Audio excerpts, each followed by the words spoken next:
Yeah, that's right. We just learned from police there are 2 shooting victims connected to this scene. Unfortunately, we have learned both of them have died. Right now, though, we are just steps away from the heart of this investigation. Right behind me in this parking lot here near Dixie Highway and Fillmore. This is a parking lot where neighbors say they heard multiple gunshots. Oh my goodness, what a heart-pounding, tense situation to be in. You see those crossing arms behind me?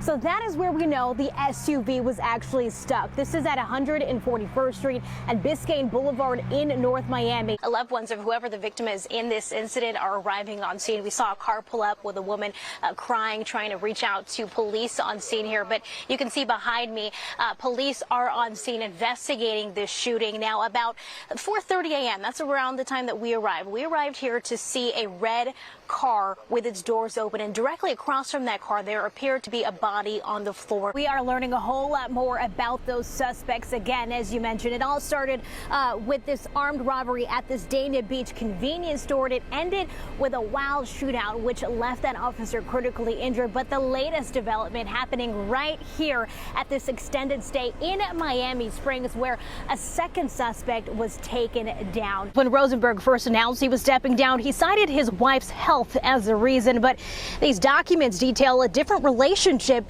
that may have been a factor. Your neighbors are upset. They say that this is a problem house. I don't have anything to say to my neighbors. I'm free.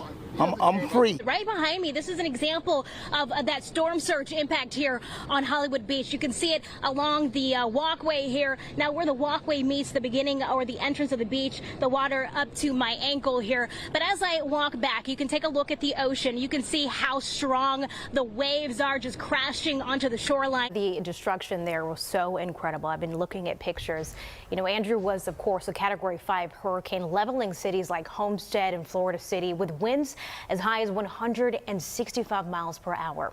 44 people died, 82,000 businesses and 150,000 homes were either destroyed or damaged. I mean, the heartbreak just looking at all of that on your screen. NBC6 reporter Victor Jorges has been following this story since yesterday. I know you were able to speak with the family. I mean, what a nightmare here, but what does that little boy's family have to say? So if you like Wendy's, you're going to want to listen to this. The popular fast food chain making some menu changes due to a possible E. coli outbreak. Yeah, the CDC reporting that nearly 40 people have gotten sick in the Midwest, 10 of which have been hospitalized. You just arrived on scene. I just saw your tweet, actually, Julia, saying a trooper was rushed to the hospital.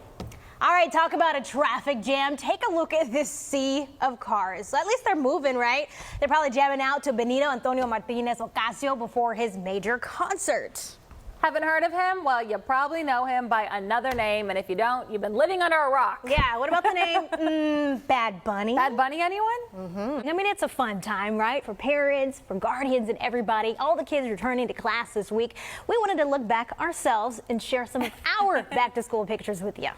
All right, let's take a look. Let's see what we got here. Oh my goodness, so cute. That's little Heather going to kindergarten. It was a private school, so that was my little uniform. And my mom just did extra with those ruffles, didn't she? Also, you were super blonde. Yes. What? Most of my life I've been blonde. Oh my goodness. And later in life I became a brunette. So adorable. I love it.